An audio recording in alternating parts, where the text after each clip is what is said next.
Hello, ഇന്നത്തെ കുടുംബശ്രീ ശാരദയുടെ എപ്പിസോഡിൽ Kurup sir Sharadamma സംസാരിച്ചുകൊണ്ടിരിക്കുകയാണ്.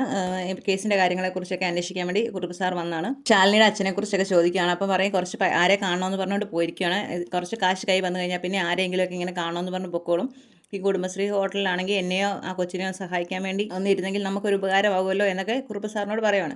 അങ്ങനെ അതിനെക്കുറിച്ചൊക്കെ ഓരോ വിഷ്ണുവിൻ്റെ കാര്യങ്ങളും ഒക്കെ പറഞ്ഞുകൊണ്ടിരിക്കുന്ന ടൈമിലാണ് ഈ ശാരദാമ്മയ്ക്ക് ഒരു കോൾ വരുവാണ്. അത് വേറെ ആരുമല്ല, സ്റ്റേഷനിൽ നിന്നും SI ആണ് വിളിക്കുന്നത്. അപ്പം അതിന് മുന്നേ ആയിട്ട് SIയെ കൊണ്ട് പറയിപ്പിക്കുന്നുണ്ട് ചന്ദ്രബോസ്. നമുക്ക് വിളിച്ച് പറഞ്ഞ് ശാരദാമ്മയുടെ അവിടെ നിന്ന് ഫുഡ് മേടിച്ച് കൊടുക്കാം, ഇവിടെ നമ്മളെടുത്തിട്ട് ഫുഡൊന്നും വിഷ്ണു കഴിക്കുന്നില്ലല്ലോ എന്ന് പറയുകയാണ്.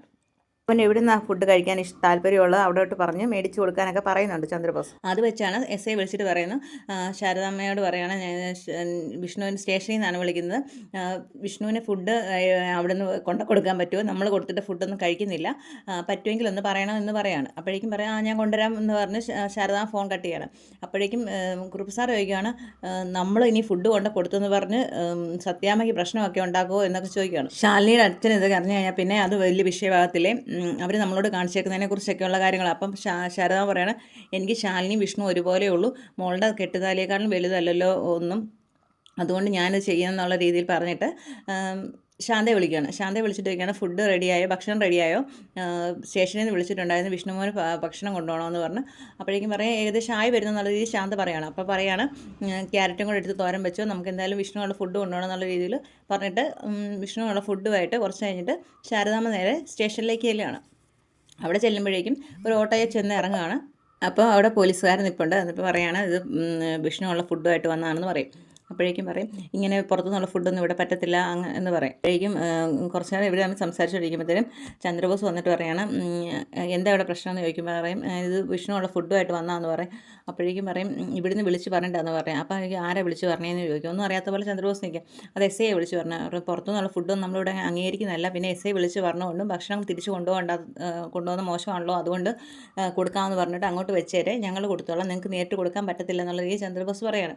അപ്പോൾ സത്യം പറയും എന്ന് പറഞ്ഞിട്ട് ചോദിക്കും, എനിക്ക് ഒന്ന് വിഷ്ണുവിനെ കാണാൻ പറ്റുമോ എന്ന് ചോദിക്കുമ്പോഴേ പറയും, എന്താ കാഴ്ച ബംഗ്ലാവ് വല്ലതും ആണോ, എപ്പോഴും വന്ന് ഇതുപോലെ കാണാനായിട്ട് നടക്കത്തില്ല, നമുക്ക് റൂൾസ് പറ്റത്തില്ല. അപ്പം പറഞ്ഞാൽ ഒന്ന് കാണാൻ വേണ്ടിയിട്ടാണെന്നൊക്കെ പറയുമ്പോഴേക്കും പോയി കണ്ടോ, ഇനിയിപ്പോൾ കളക്ടറുടെ അമ്മ പറഞ്ഞിട്ട് ഞങ്ങൾ ചെയ്തു തന്നില്ലെന്ന് വേണ്ട എന്ന് പറഞ്ഞുകൊണ്ട് ചന്ദ്രബോസ് പറയുകയാണ്. അപ്പോഴേക്കും ശാരദാമ്മ കയറി കാണാനായിട്ട് പോവാണ്. പിന്നെ വിഷ്ണു ഇങ്ങനെ വിഷമിച്ച് അവശനായിട്ട് അങ്ങനെ ഇരിക്കുകയാണ്. അങ്ങനെ ജയിലിനങ്ങോട്ട് ശാരദാമ്മ ചെല്ലുവാണ്. അപ്പോഴേക്കും വിഷ്ണുവിൻ്റെ ഇരിപ്പ് കണ്ടിട്ട് ശാരദാമ്മയ്ക്ക് അങ്ങ് ഭയങ്കരമായിട്ട് വിഷമാവോ. ശാരദാമ്മ പറയണം, മോനെ വിഷ്ണു നിൻ്റെ ഇരിപ്പ് കണ്ടിട്ട് നീ സഹിക്കുന്നില്ലല്ലോ, ഇത് എനിക്ക് സഹിക്കുന്നില്ല, പിന്നെ എങ്ങനെ എൻ്റെ മോള് സഹിക്കും എന്നൊക്കെയുള്ള രീതിയിൽ അവളുടെ നെഞ്ച് പൊട്ടി തകരുന്നുണ്ട് ഇപ്പോൾ ഇതിൻ്റെ അവസ്ഥ കണ്ടിട്ടെന്ന് പറയുകയാണ്. അപ്പോഴേക്കും വിഷ്ണു പറയുകയാണ്, അതെ എനിക്ക് വേണ്ടി നിലം തൊടാതെ ഓടിക്കൊണ്ടിരിക്കുകയാണ്, അവളുടെ ജോലിയും കാര്യങ്ങൾ പോലും അവൾ ശ്രദ്ധിക്കുന്നില്ല, അങ്ങനെ ഓടിക്കൊണ്ടിരിക്കുകയാണ് പാവശാലിനി എന്നുള്ള രീതിയിലൊക്കെ വിഷ്ണു പറയുകയാണ്. ശാരദാമ്മ പറയുകയാണ്, മോനെ അവൻ്റെ ജീവിതം ശ്വാസവും ജീവനും എല്ലാം നീ തന്നെയാണ്, അപ്പോൾ നിന്നെ പുറത്തിറക്കിയല്ലേ അവൾക്ക് പറ്റത്തുള്ളൂ, അവൾ ഓട്ടെ, അവൾക്ക് ചെയ്യാൻ പറ്റുന്ന കാര്യങ്ങളെല്ലാം ചെയ്ത് നിന്നെ പുറത്തിറക്കട്ടെ, സത്യം നമുക്ക് തെളിയിക്കേണ്ടേ, ഇന്ന് നിങ്ങളിങ്ങനെ അകന്ന് കഴിയേണ്ടവരല്ലോ, ഈ കേസും കാര്യങ്ങളും എല്ലാം കഴിഞ്ഞിട്ട് നിങ്ങൾക്ക് സന്തോഷമായിട്ടൊരു ജീവിതം ഈ ഭൂമിയിൽ ഉണ്ടാവും മോനെ, നിങ്ങൾ മറ്റുള്ളവരെ അസൂയപ്പെടുത്തുന്ന രീതിയിൽ ഇനി ജീവിച്ച് കാണിക്കണം. അപ്പം പറയുകയാണ്, ഈ പ്രശ്നങ്ങളൊന്നും ഒരിക്കലും തീരാൻ പോകുന്നില്ല ശാരദാമ്മ, ഒന്ന് മാറി അടുത്ത ഇങ്ങനെ വന്നുകൊണ്ടേയിരിക്കും, എൻ്റെ ചുറ്റിനുള്ളവർ ഇങ്ങനെ ഓരോ കാര്യങ്ങളും ഇങ്ങനെ ഉണ്ടായിക്കൊണ്ടേയിരിക്കും, ഞങ്ങൾക്ക് ഒന്നിച്ച് ജീവിക്കാനായിട്ട് അനുവദിക്കത്തില്ല ഈ ഭൂമിയിൽ എന്നൊക്കെയുള്ള രീതിയിൽ വിഷ്ണു പറയാണ്. വിഷ്ണുവിൻ്റെ വിഷമങ്ങൾ വിഷ്ണു വേറെ ആരോടും പറഞ്ഞില്ലെങ്കിലും അത്യാവശ്യം വിഷമങ്ങളൊക്കെ ശാരദാമ്മയോട് പറഞ്ഞുകൊണ്ടിരിക്കും. ഈ ജീവിതത്തോട് തന്നെ ഞാൻ വെറുത്ത ഒരു അവസ്ഥയിലാണ്, സ്വന്തം ജീവിതത്തോട് വെറുക്കുന്ന ഒരു അവസ്ഥയാണല്ലോ, അതിൽ കൂടെ ഞാനിപ്പം കടന്നു പോകുന്നതെന്ന് പറയുകയാണ്. അപ്പം ശാരദാമ്മ പറയണം, മോനെ മനസ്സ് ശരീരം ഒരുപോലെ തളർന്നിട്ടുണ്ട്, നമുക്കിതൊന്നും അതിജീവിക്കാൻ പറ്റത്തില്ല, നമുക്ക് മനസ്സിന് കട്ടി വേണം എന്നുള്ള രീതിയിലൊക്കെ ഇവർ തമ്മിൽ അങ്ങനെ കുറേ സമയം ഇങ്ങനെ സംസാരിച്ചുകൊണ്ടിരിക്കുക. അപ്പോഴത്തേനും ഈ ചന്ദ്രബോസ് വരും. ചന്ദ്രബോസ് പറയാണ്, അകത്ത് കിടക്കുന്ന കളക്ടറുടെ ശംഖും പുറത്ത് നിൽക്കുന്ന കളക്ടറുടെ അമ്മയും ഇങ്ങനെ നിങ്ങൾ തമ്മിൽ സംസാരിച്ചുകൊണ്ടിരുന്ന ഒരു ബാഹുബലിയുടെ കഥ പോലെ 2-3 മണിക്കൂർ പറയാൻ കാണും എന്നൊക്കെ പറഞ്ഞ് നിൽക്കുന്ന ടൈമിൽ തന്നെ എല്ലാ കഥയിലും പോലീസ് വില്ലനും കള്ളനും പിടിച്ചുപറിക്കാരനും ഒക്കെ നായകനും, പാവം പിടിച്ച എല്ലാ പോലീസുകാരും ഓടി നടന്ന് അടി വാങ്ങിക്കുകയും ചെയ്യും. പക്ഷേ ഇവിടെ നേരെ തിരിച്ചാണ്, ഇവിടെ പോലീസ് അടി കൊടുക്കത്തേ ഉള്ളൂ, അടി മേടിക്കത്തില്ല, നായകൻ ചോര തൊപ്പുന്നത് വരെ ഇവിടെ അടി തുടർന്നുകൊണ്ടിരിക്കും എന്നൊക്കെയുള്ള രീതിയിൽ വിഷ്ണുവിനെ ഓരോ ചെയ്യുന്നതെന്നൊക്കെയുള്ള രീതിയിൽ ശാരദാമ്മയുടെ മുന്നിൽ വെച്ച് തന്നെ പറയുകയാണ്.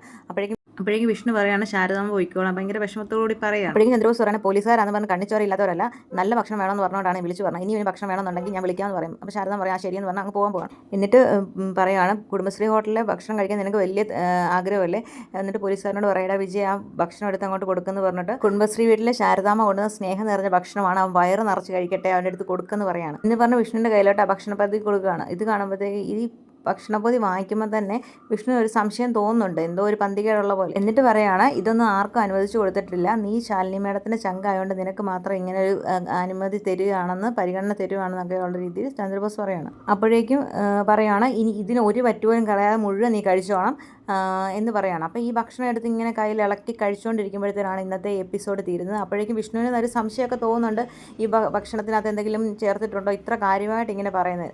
അപ്പോൾ ഫ്രണ്ട്സ്, ഇന്നത്തെ നമ്മുടെ പ്രൊമോ ഇഷ്ടപ്പെട്ടിട്ടുണ്ടെങ്കിൽ ചാനൽ സബ്സ്ക്രൈബ് ചെയ്ത് സപ്പോർട്ട് ചെയ്യണേ.